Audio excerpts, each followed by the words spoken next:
I put my trust in you, and I trust in our love. I put my trust in you, I put my trust in love. I put my trust in you, and I trust in our love. I put my trust in you, I put my trust in love.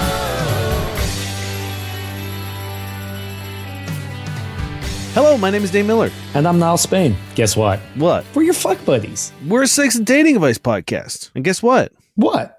We take your sticky, sexy situations and turn them into sexy, sticky situations. Well, you know where else we find them? Guess where?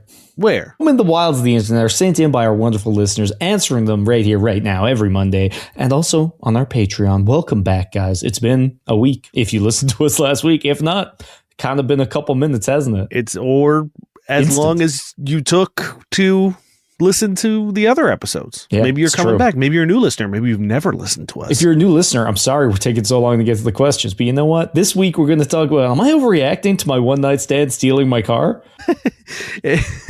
How important is ball play? Girlfriend admitted she slept with someone hours before agreeing to be exclusive. Am I overreacting? Sex parties. Yay or nay? Yay. Yay. I take that back, depending on the question. Nope. That's it. We're just going to skip that question. Nell answered it. Yeah, you're welcome. This is by Top Hawk 9813. Am I overreacting to a one-night stand who stole my car? So I met this guy at a bar. We instantly clicked. A few years older than me. He's 28 while I'm 21. Initial attraction was strong and he seemed like a normal guy. I thought he was out of my league. He stood alone watching the band. When they picked up a white powder baggie near his feet out of drunken curiosity, he laughed, started making conversation, and soon thereafter kissed me. He ended up making friends with the people I was with, and we all ended up going to my house to make a really late night dinner.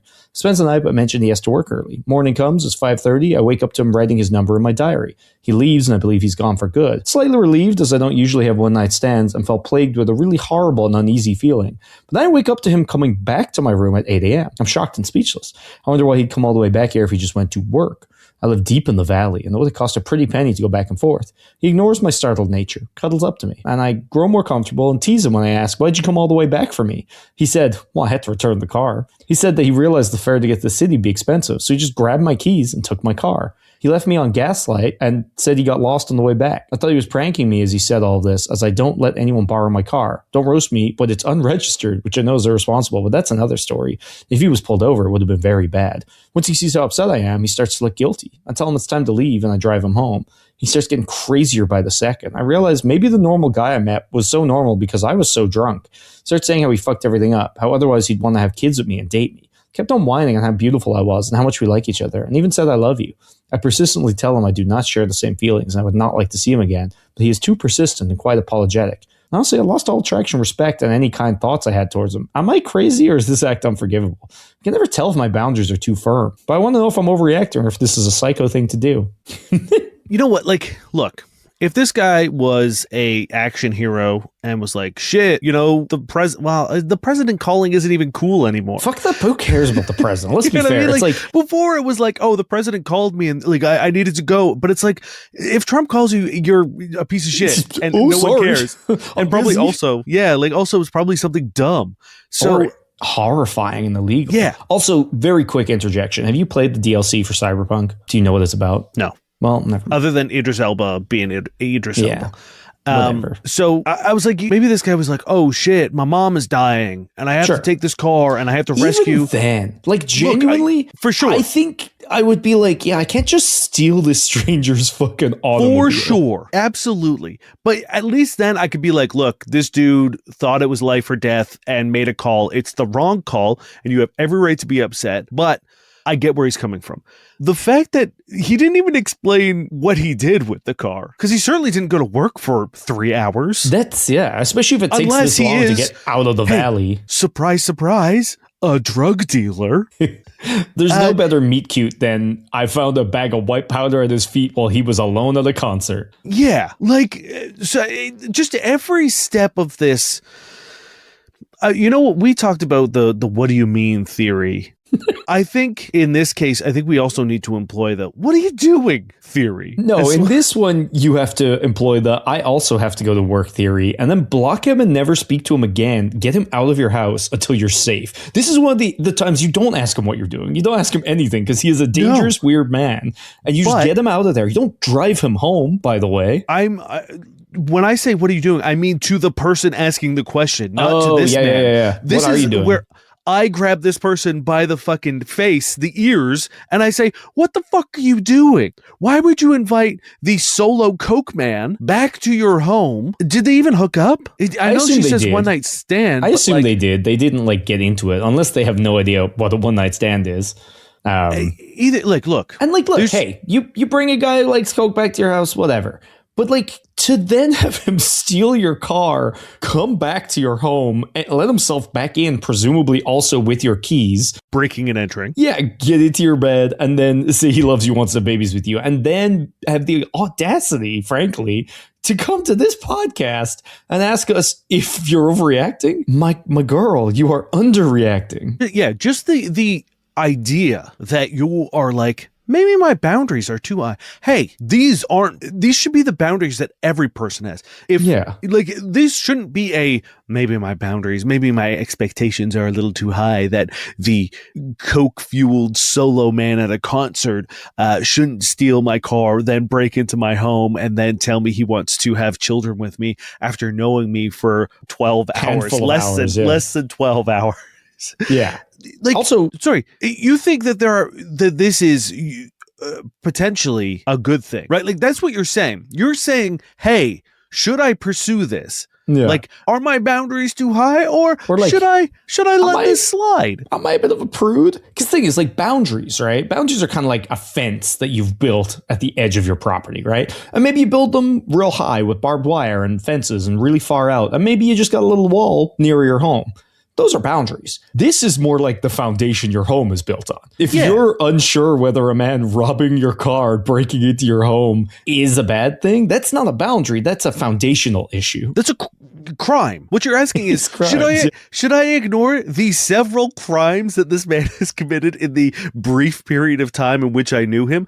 Let's also say him saying he loves you and wants to have kids with you, also a crime. Maybe not a real crime, but it's a social crime. It certainly should be punishable by some means of the law. So here's what I would say is where you could be are my boundaries too high? Am I overreacting? Is if you caught him writing his number in your diary and you thought, hey, this man that I don't know just opened my diary and was writing in it. That's my pen, bitch. That I think is an appropriate sort of conversation to have of being am I being unreasonable? Are my boundaries too high that he should have found a scrap piece of paper and not gone into my diary? I think we could talk about. Read your diary? Another crime. Sure. That's what I'm saying is right. I think there is because we could argue he just needed a piece of paper. That was the closest thing there. He cracked it open to a blank page and wrote it down. Great. But the list of things that this man did should at no point in time, I don't think one of them, each individual action is a problem on its own. Yes. The fact that it constantly compounds into insanity and you're still wondering, am I overreacting? We need to take that out of the vocabulary of, I feel mostly women.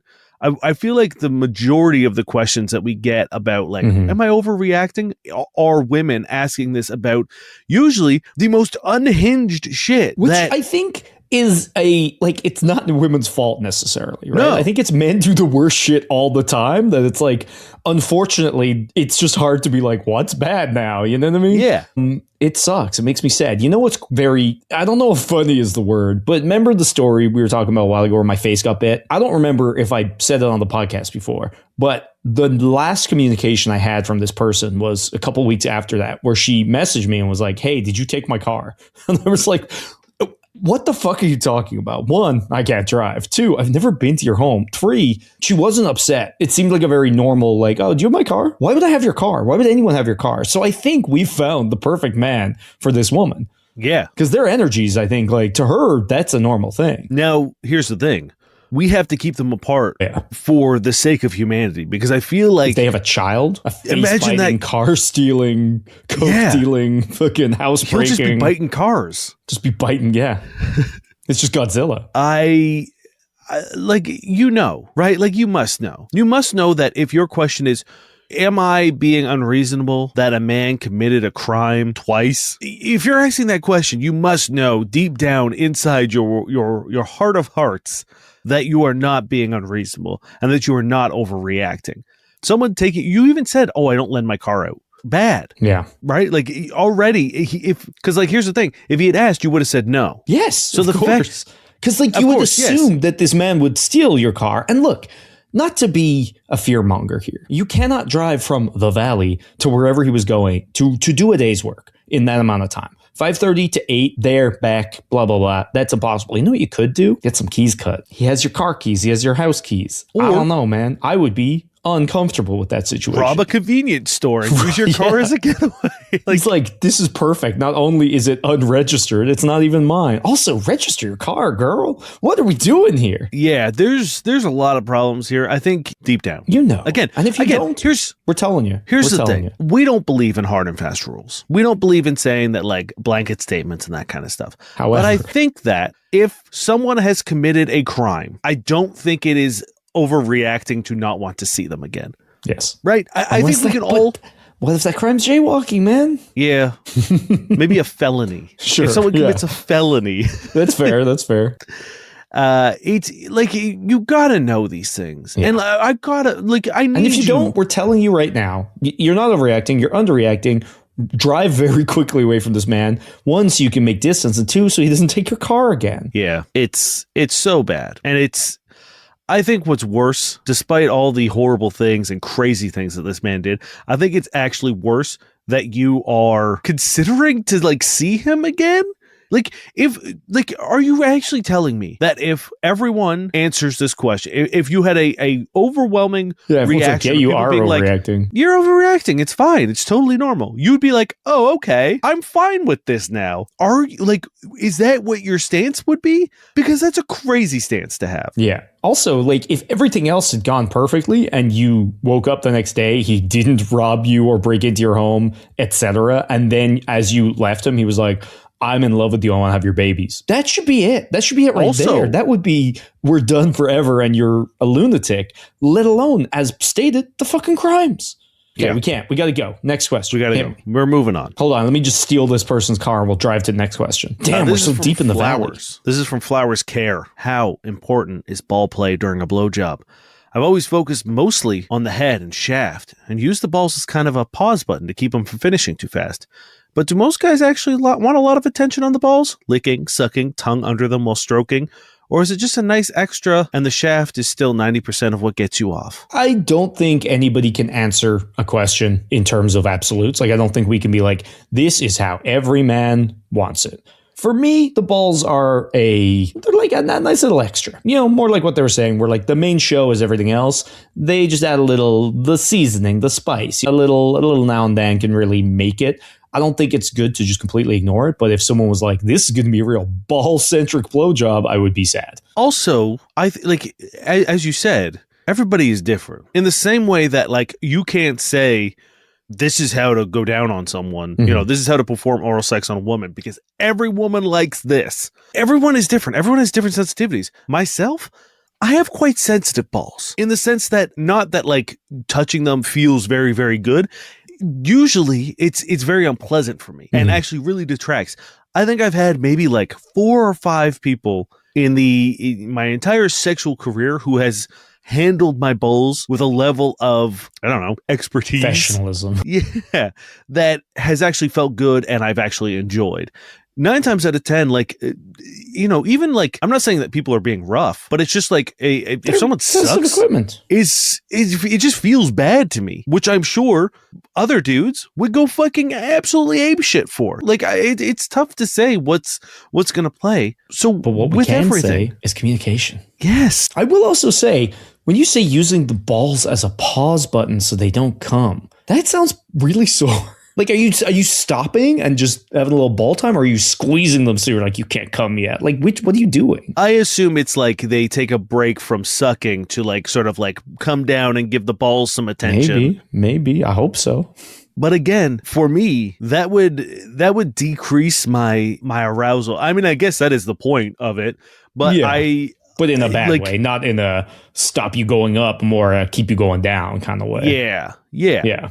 So I think communication is key. Yes.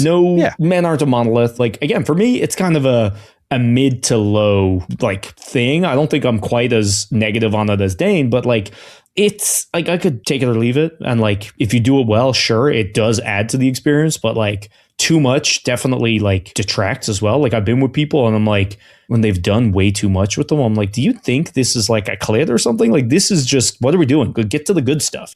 And then you could have people who are very sensitive about it or find it uncomfortable, or people who want you to step on them in high heels, I'm sure. So yeah, could I give you a clean answer? That's an excellent point. Is that like, for me, it takes a very practiced, very measured hand to really hit the spot that I enjoy and feels good for me and elevates the experience. And then there are people, as Niall said, who wants their balls just like used like a punching bag. That would kill me. I would hate it. Like, I would cease to be on this mortal coil. I think that would be like as quick of a way to ruin my erection as like any other way. Obviously. But other people, I think that is the only way they can get hard. So no, I don't. Yeah. So that's the thing. There's this spectrum. So it's like, you got to communicate. But like, I think, you know, a light cautionary touch is acceptable. But then just like follow your partner's cues. And again, talk to them if you're unsure. Be like, hey, does this feel good? Do you want more? Do you want less? Do you want it harder, softer? Blah, blah, blah. It's simple. It's simple. You got I've had someone who's very ball interested, who's very like really into balls, and I was like, look, I want you to enjoy this as much as I'm enjoying it.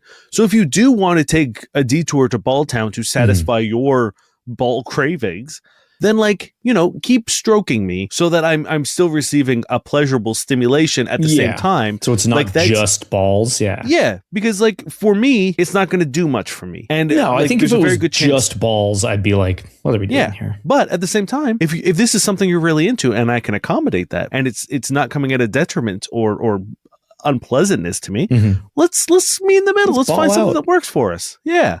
So it really does depend on what your partner wants and how interested in the balls you are, and then finding a middle ground of being like, yeah. And maybe it's something as simple as like when he's ready to sort of like move the show around, maybe he just grabs you by the hair and sort of like gets you back to it. Whatever it is that you guys have agreed on, or maybe you just need a small, be like, you know, when you're ready or need something, like tell me or you know, pull my head off or whatever.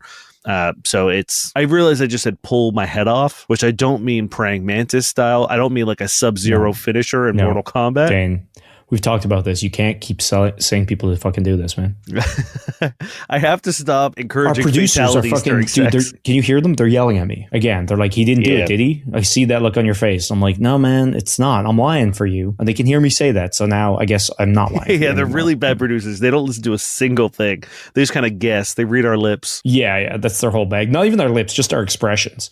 My girlfriend, 25-year-old female, admitted she slept with someone hours before agreeing to be exclusive. I, 26-year-old male, can't tell if I'm overreacting. What's the move here? What do you think, Dain? Look, do I think it's kind of weird to be like, I'm going to get one last fuck in before I start dating this person? Yes, I think I do. I think... Well, wait till you're the... Why is that what you assume is what happened? I mean, that's what it seems to say, was that like they fucked someone hours before they agreed to become exclusive, right?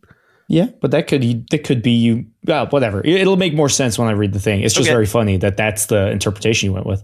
Because when I read this, I was like, oh yeah, this guy's just being a fucking jealous fuck, like always. My girlfriend, 2 years now, recently having a drunk tell me something shocking conversations. Everything was lighthearted until she dropped something that completely rewrote the origin story of how we became a couple. Something I've always held as romantic and somewhat dramatic beginning. Little over a month into dating, I told her I wanted to be exclusive. Up to that point, everything between us, behavior, connection, the way she talked about us, made me feel like she was on the same page. But during the conversation, she suddenly got overwhelmed, said she needed to leave, and basically walked out. I was confused and pretty upset. I went home thinking maybe that was it. A few hours later, she called, said she wanted to talk, and drove to my place. That night, outside my apartment, in the rain, she told me she did want to be in a committed relationship, that she just needed time to meditate and collect her thoughts. I took it as a cinematic beginning to our relationship. That story changed during a recent conversation. She told me she didn't go home to reflect. She went to have sex with a dude. She met this guy at a party the week before we started going out. They hooked up. The sex was apparently good enough. She'd been hitting him up every few days after. She's usually pretty blunt, but this one hurt to hear, especially in context. According to her, when I brought up exclusivity, she suddenly realized she agreed on the spot she wouldn't be able to sleep with him anymore without it being cheating. So she got up, left, went to his place. They had sex for a few hours to get it out of her system. Then she drove straight to my place to start our relationship. She says it wasn't cheating because, technically speaking, we weren't exclusive yet. She also said she never felt guilty about it, but didn't say anything until now because she didn't want to ruin the mythology I'd built around our relationship origin story. A story I loved bringing up whenever anyone asked how we met. I feel completely blindsided. Even if it wasn't cheating in the strictest sense, feels like a massive betrayal. It was the fact she effectively scheduled one last hookup before agreeing to be with me. It makes the beginning of our relationship feel tainted, and it makes me question how she views commitment and honesty. So you kind of nailed it. For me, I figured it was like she hooked up with someone, and then later on you guys met up and you go, hey, do you want to be exclusive? And she said yes, which is a very possible thing if you guys aren't exclusive, right? Yeah. And far less grimy than this, which is... You know, again, sure, we like to say if you're allowed to hook up with people, hook up with them kind of deal. I do think this isn't a great situation. Yeah, it shows that, like, I don't know. Like, look, did she technically do anything wrong? No, she's correct. She did not break any rules. She wasn't unfaithful.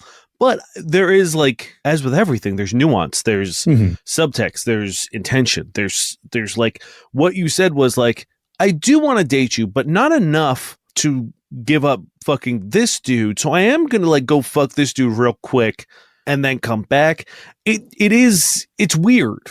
And it's let's be grimy. fair. Yeah, like you said. She did also lie to him. She said, I was overwhelmed. And then I came back and it's like, no, you weren't. Yeah, you weren't overwhelmed. You were just horny, I guess. Yeah. And like, it is weird to like, it does taint the relationship or at least color the relationship of the fact that of being like, when I asked you, hey, do you want to be exclusive? The first thought you had was, I'm not going to get to fuck this dude again. Yeah. Which kind of sucks, right? Like, yeah, for sure. I understand why this dude, like, usually we'd be like, oh, you're being jealous, you're being blah, blah, blah, blah, blah, blah. But like, I think that does really suck to hear of being like, oh, your first instinct wasn't, yeah, I want to be with you, or happiness, or even if it is like, oh shit, that's a big decision. I need to take some time to think about it because you were really reflecting on the weight of this decision and how important it is. You were like, no, actually, I do want to get dicked down by this one dude one more time. Like that was your first initial reaction. Your immediate reaction was to lie and go fuck someone for a couple of hours. Yeah. And then to continue that lie, and then like how embarrassing it is to realize kind of after the fact that you've been going around and like spreading this story that you love, but that's not it. Like it sucks. It does. Again, like there's a lot of stuff where we've had so many parallel questions where it's like she hooked up with someone like a day before we became exclusive, and I'm like, well, it wasn't planned. It wasn't like premeditated, and I think that's the difference here, where it's like it was premeditated. It was you were lied to, you were deceived, and then you kind of were like led through this deception for like years. Yeah. It's shit. It's gross. And I would understand why. Like, and again, like technically nobody did anything on paper wrong. Yeah, but I do understand if you didn't break a relationship rule in that you didn't break an agreement. Yes. You did lie and you were a little slimy. Those are things that could be considered wrong. I understand if you would want to reevaluate this relationship with this person. I would get it, right? Like I would understand it being like, well, when I asked you to be exclusive, I was hoping that would be the thought in your head. And it really does show priority that you didn't think about us. You didn't think about me. You didn't think about the relationship we could have. What you thought about was the dick you were missing out on. And that is kind of shitty. And it sucks and hurts my feelings. And it's like she says she never felt guilty about it, but it's like if she actually didn't think it was a bad thing to do, why'd she lie about it? Correct. You know, why'd you wait this long to tell him about it? Why'd you tell him about it in general? Like, it's all weird. And I think I would definitely reevaluate someone. I don't think you're overreacting for being upset, which is genuinely not the response I thought I was going to have coming into a question with a title like this. So nuance, man. I do Yeah. think it's pretty grimy. I think if you have a conversation with her and she can't understand where you're coming from and why you're upset, maybe this isn't the relationship for you. Because think- her lack yeah. of guilt, I think, is also pretty shitty. She obviously waited long enough to tell you that she felt like safe. And it also must be weighing on her mind if she told you at all. So it's like, don't then pretend that it's not a big deal when clearly it's a big enough deal for you to lie about, hold off on telling the truth about for a long time, and then, have to tell me anyway. Yeah. I think you nailed it, right? I think if you want this relationship to continue, I think having that conversation and having her understand empathetically why you are upset. Like if she doesn't get that, if she's like, I didn't do anything wrong, I was allowed to do this, it was perfectly fine. I think that would be enough for me to be like, okay, well, maybe you don't have the emotional intelligence that I would want in a partner. If she says, yes, look, I know what I did was kind of shitty at the time, but I was kind of overwhelmed and I panicked and I understand that it was bad. I understand that it was shitty and I'm sorry for lying to you. Then I think, okay, there might be hope moving especially forward. if your relationship is strong and has been going X amount of time without like you noticing that she's either like callous or shitty or a cheater or whatever. This was a momentary lapse in judgment where, like, again, technically she didn't do anything wrong. But also, like, if she is going to stick to that gun, I don't think you want a partner that's like, well, technicality is I didn't do anything wrong. It's like there's more to shit than that. Yeah, and also like I want someone to feel bad if they hurt me, not in like a malicious way or a weaponized way. But like if they've hurt me and I have a justified reason as to why they hurt me, and I can articulate that to them, I want them to be like, oh shit, I'm sorry, I didn't want that for you. That makes me feel bad, and I'm sorry that it does. If I tell someone that they've hurt me and here's the reason why, and someone just says, meh. Yeah. Then like I don't know, bad because relationship. like, going forward, if I'm not going to feel safe or secure that if they do make a mistake or hurt me in the future, that they're going to care enough to rectify it or try to fix it. And that is kind of like the core of a relationship. Like no one can be perfect.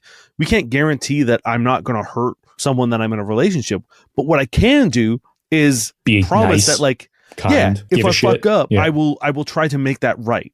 100%. I like also like, I don't know. It makes me feel like that if you guys do break up, she's gonna booty call someone. Like that's kind of the vibe I'm getting, and being like, well, also like weird that like you're just, if we break up, you have someone like ready to go.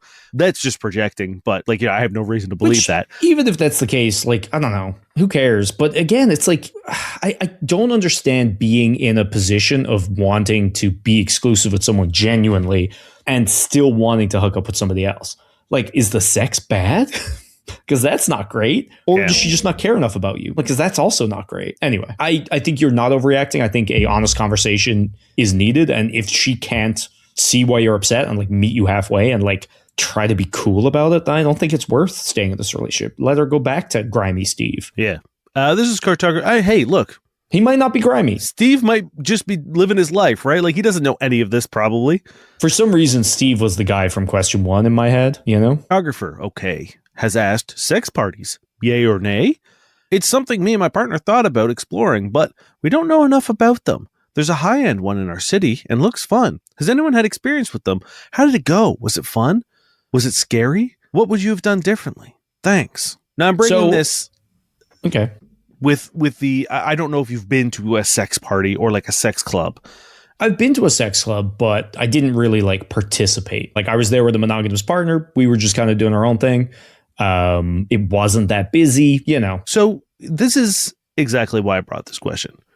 When you went to the sex club and you were there with your partner, you assume didn't engage in any group sex activity. That's fine. Yeah. Right. Like that's an option. You can go and like suss things out. And if you're in a good spot, if you're at a real sex party where people are behaving by sort of like the agreed upon community rules that almost everyone follows, no one is going to be upset if you just come and kind of vibe at that. Whereas like on the flip side, if you go in half cocked and weird and just start doing shit without knowing, that's going to get you far more in trouble with anybody. Or if you go and people are weird that you're around, that's also a big red flag. That's a red flag on their behalf. Yes. But if you just go in and just start fucking just doing shit before you're ready and comfortable and knowledgeable, I think you'll raise red flags with everybody else. I promise you that any place, sex club or sex party that is established and is legit will probably have a website or some sort of online community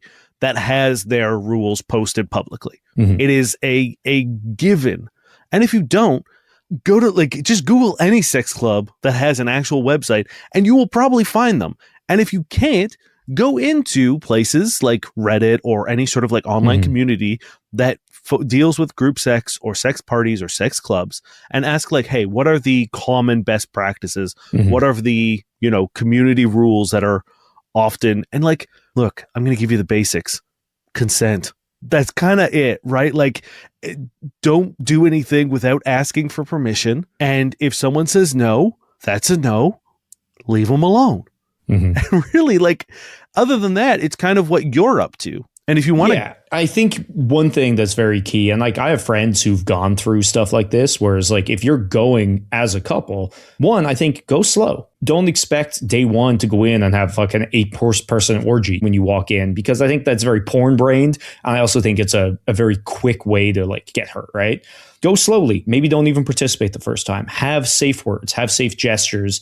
Be aware of what you guys think you're comfortable with and be ready to update what you're comfortable with when you get there, because you don't want to be stuck in a position where you think it's okay for, your partner to kiss another guy, but then she starts and all of a sudden you feel very upset, but then you don't feel like you can kind of take back that consent. So you just get more and more upset as the night goes on. And then by the time you get home, they had a great night and you're absolutely heartbroken and livid and furious, but you're also kind of holding it against them because you've had to sit there all through the night and be more and more upset. Like, you need to make sure if something does start to turn, you have that communication open so you can cut it off before it gets bad, because that's the only way you'll be able to build forward. You know what I mean? Things can change in the moment. You might want to move forward further. You might want to move back. You need to be able to communicate that. And if you don't think you're going to be able to, you shouldn't go to a sex party. Yeah, 100%. There's also like, you're entering into a community that probably a lot of people know each other, especially if it's like an ongoing in-city sex party that happens regularly. Chances are there are some regulars, chances are there's some people who know there, and chances are there's a lot of people who are experienced in that scene.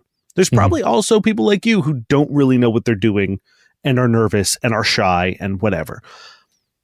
You don't want to be one of those people who walks into a space that you are unfamiliar with and act like you know everything, right? We've talked about those questions before where like someone is a virgin, hasn't had sex before, but they talk this big game. And then when it comes down to, go time, they get weird and they get panicked and they get, they can't cash in the chips that they have, or the checks that they've written, right? And I think a lot of people want to talk this big game to like make up for how nervous they are. And it's like, you're allowed to be nervous. I think everyone's going to understand because everyone's been in the same boat. And again, people who go to sex parties regularly are pretty fucking chill, because if they weren't, they wouldn't be invited back, right? So it's like, you'll probably find someone willing to take you under their wing, introduce you to a few people, take you around, talk to you, show you the ropes. And again, not in a sexual way, just in a like cool, friendly, calm, like they've been there and they know everybody and they're going to make sure you have a good time, everyone else has a good time. That's great. Depending on, but you need to be open for that. Whether you mean sex party as in like hosted at a private residence or a sex club that is like open to the public, there's going to be staff there or a host or multiple hosts, right? Who are making sure everyone's safe, who are making sure people are following the rules and making sure people are comfortable. So like, by all means, if you want to go, either message the host ahead of time or the staff ahead of time and be like, hey, we're new, we're interested. What are some things we should bring? What are some things that we should know? What are what's the dress code? What's the whatever? Ask your questions. And again, if anyone gets weird about that, then That's pull the ripcord and know that you're not safe there. Yeah. It's like communication, as we say all the time, is the most important thing. And if you're going into a situation, it's kind of like when you're talking to someone, you're getting to know them, and someone's like, oh, I'm a big fan of football, or I'm a big fan of, this band, and people panic and don't want to seem lame. Yeah. And so they're like, oh, I love football too. And then all of a sudden, I'm like, Ronaldo. I don't know anything about football. Like there's more pleasure and more excitement in showing someone something new and introducing them to something that's important to you than there is someone who pretends like they already know the thing, but refuses to engage in it because they don't want to reveal that they don't know anything. So as Niall said, I promise you, if you find a couple, like if you go with your partner and you find a couple at the bar or lounging or whatever, and you strike up a conversation and you tell them like, hey, we're new. We don't really know what we're doing and we're kind of just testing the waters. It's going to be way more exciting for them to be like, great, we will happily show you, if they're interested. That's a way sexier encounter than sitting down with this couple who's like, oh, yeah. Oh, we're big shots. We do this all the time, but we're not going to do anything and just kind of hide and be weird about it the whole time. Yeah. And the what's thing the is, vibe? It's better. You come in with like that, openness and like willingness to learn and willingness to engage. As Dain said, you're going to get to one, learn things, but two, you're going to make connections and people are going to like understand if you do make a faux pas or whatever and help you, and it'll be sexy. You'll make friends. And most importantly, you will learn and become confident. If you come in and pretend you already know what you're doing, they're either going to see right through that and be like, these guys suck, or they'll think you actually go places and do this toxic shit on the regular, and then they're not going to want you to come back. And either one's pretty bad, right? So do things safely, do things responsibly, do them cool, do them open. And with the point that you made about sort of like having these boundaries and having these like signals and stuff to indicate to your partner that you might not be feeling comfortable or whatever. If you let people know, so again, if say you meet a couple or a single person or whatever, and you're just like, hey, we're new to this. We have discussed our boundaries, but we do have a safe word in case we get kind of weird or whatever. You can let them know and be like, hey, this is going to be the thing. Maybe check in with us as well. And again, if this person is cool, they will, if they're kissing your wife, might be like, hey, you all right? Great. Here's what I'm going to do next, or here's what I would like to do. Are we cool? And then everyone either says yes or no, and you move forward. You're going to have a way better time than if you go in, as Niall said, like half-cocked, not discussed anything, don't have any sort of like boundary set or signal set or safe word set, and all of a sudden everything is all weird and it's quagmire and you don't want to seem uncool and you don't want to ruin your wife's night, but you're also going to be fucking weird and like shitty about it afterwards. Yeah, because like you don't want to embarrass yourself in front of all these strangers at a sex party. Your wife's having fun. They're with a partner. You just feel terrible. And it's like if you don't have those avenues, that's just going to compound to get worse and worse and worse. And you're going to have the worst night of your fucking life, right? So it's like even if you discuss boundaries, which you should do before you go in, you just need to be ready for those to change, right? To get bigger, to get smaller, to get more specific. If you don't have those avenues of communication up, you're fucking set to fail. Yeah. I mean, like, I remember the first time I ever went to a sex club, I've never been big on group sex, mostly because, like, I'm not into dudes. So I feel like it might be weird to, like, be surrounded by dudes and not want to engage in them, which I know that plenty of people do. But we were watching sort of like a orgy, I guess, is happening, and we were like, it does look kind of fun, and we would like to kind of like get in there. But we noticed that no one was wearing protection, and we were like, this doesn't seem like the time to have the conversation about, right? Like it just didn't seem right to be like, hey guys, can we jump on in here? Also, could we all put on condoms just to make sure everything is cool? So like we assume, or even like the two of you gonna be like, oh, like do we not, like it's the 10-20 seconds you have to join it isn't a proper like, you know. If someone grabbed my partner and was like gonna be like, oh, hey, can we put him it just seemed strange. So we were just like, you know what? We won't do this. We will just sit back and enjoy and have fun. But we won't engage in this. And then maybe if we wanted to, after the fact, approach some of the people afterwards and be like, hey, like, if we wanted to jump in, what's the rule on protection? Or, you know, would you have just been like, well, we all know each other. We all test regularly. So we know we wouldn't really want to include you. Yeah, that's the thing, right? Like they might have their own kind of like dedicated group there, which makes sense if they're all not using protection. So it's like they may not have wanted you guys to anyway, right? Yeah. Yeah. So it's all talking. It's all communication. Just assume everyone has the same level of like knowledge as you and just ask questions, because if they do have the same questions as you You guys can figure it out together. And if they have more knowledge than you, they'll answer it. And it'll just be so much more fun than trying to pretend like you're hot shots or you know what you want or being weird. And the people you want to learn from are going to be the people who will be the most open, honest, unashamed, kind. They're the people that go to sex parties like regularly and often in a healthy way. So if you find one of those, take you under your wing, you'll feel fine in no time. Yeah. And time and place. Communication. Again, right? Like if someone's deep in the paint of an orgy, maybe now's not the time to... Hey, excuse me. Then you click your fingers. Yeah. If we wanted to get involved in something like this of our own, what do we do? What's the step one? Like, yeah. Can you look at me? Can you look at me when I'm talking to you? I got a little quick one here from Character Shoe 1784. Okay. Is this guy single or taken? So I'm crushing on my coworker from different team for a while now. We have a good friendship. We play ping pong together and talk when free. Been doing this for a while. I still do not know if he's single or taken. Last week he left early, though. Others insisted him to stay, and his friend replied saying his girlfriend is calling. Started following him on Instagram 2 days ago, and he is also following me back.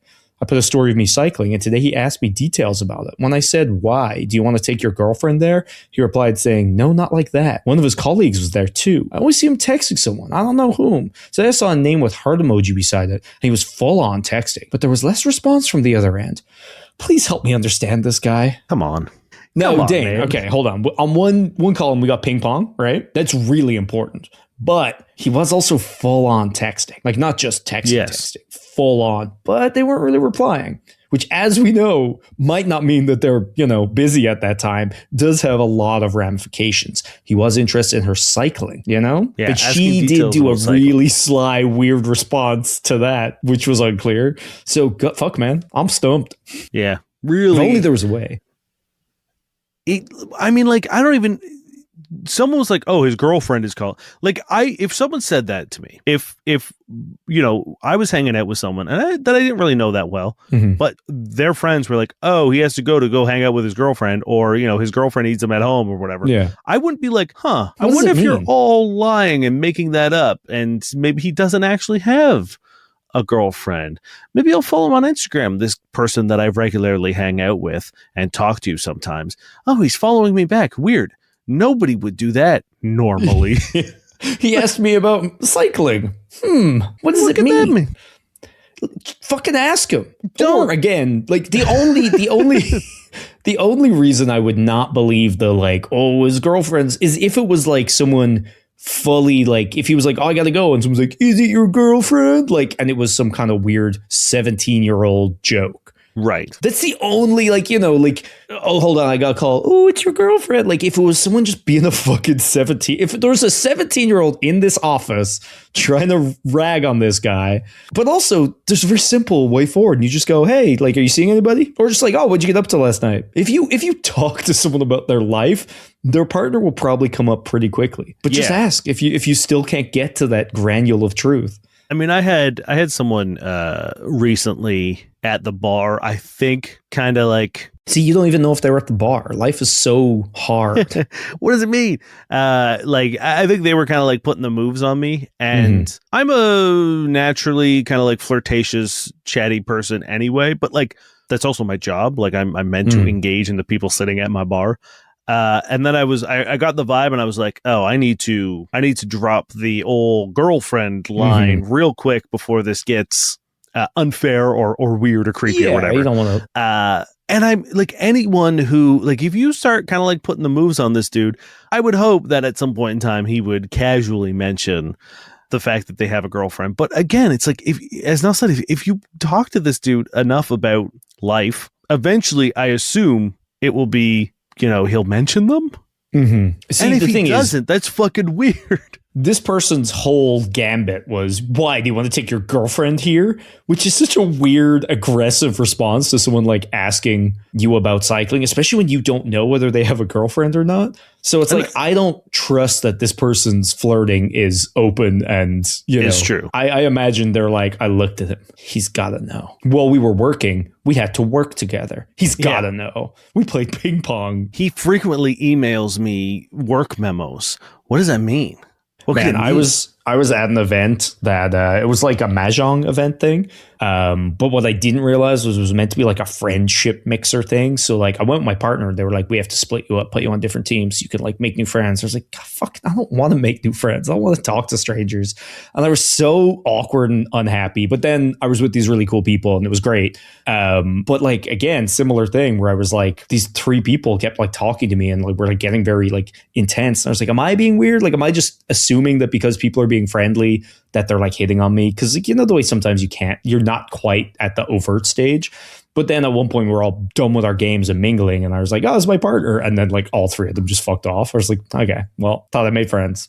Yeah, I mean, that's pretty much what happened with this person at the bar where I was just like, oh yeah, my girlfriend likes that as well. And they were like, down the drink, gone. I'll just get her a shot in my bill, please.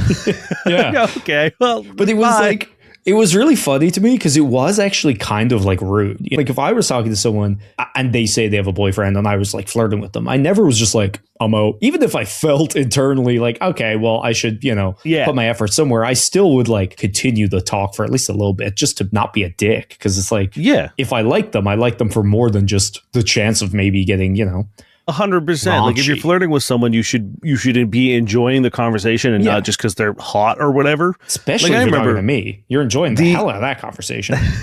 Keep talking about my podcast. Oh yeah, strangers. Maybe that's why they ran away. Yeah, I remember there was a night when we were out in our single night out days, and like someone was like, "Yeah, I got a boyfriend," but like.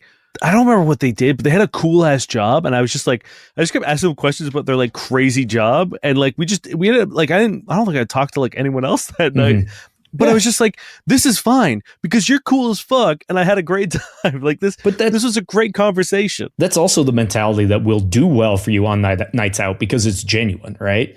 It's like if I'm engaging with you in a non-genuine fashion and then the second your like little box to tick isn't ticked, I'm fucking out. Like people are going to sense that and it's not just going to be this conversation. So yeah, that's going to do it for us today. And we love you. Thanks for swinging by. We are almost at the end of the year. Crazy. And that's pretty cool. I don't really have anything else to say about that, but we almost made it one more year, guys. Now we love you guys. Thanks for being here. As always, if you want to help us out, send us to a friend, post us, interact with our stuff. TikTok's being real weird. They're trying to silence your boys. Now keeps trying to sneak dicks in like Tyler Durden style. There's like one frame of his dick in all of our TikToks. Yeah. So maybe go and watch and see, like, keep if watching you can to spot see him. It's like where's if Wally? you can find his dick. Yeah. And it is red and white striped. Yes, he has glasses. Christmasized all of it. I don't know. They're trying to silence us. They're trying to censor us. So help us not be censored by sharing our stuff and commenting and joining us on Patreon so we get enough money to sue TikTok. So we can buy TikTok, like Netflix bought HBO. Yeah. We can put the merger, the big merger, and we'll call it DickDoc. Dick Cock. We love you guys. You want ready for some bad? Oh, thank you, Josh Eagle and Harvest Seeds for the song Paper Stars. Ready for some bad sex writing? Yeah. Just be a quick one. The Quick Red Fox by John McDonald. Her big breasts bounced very firmly under the denim. Her classic nose was shiny. I lost her when my horse moved up from a canter into a full run. This is a man who I think is describing one of those like new sex dolls. Yeah, maybe.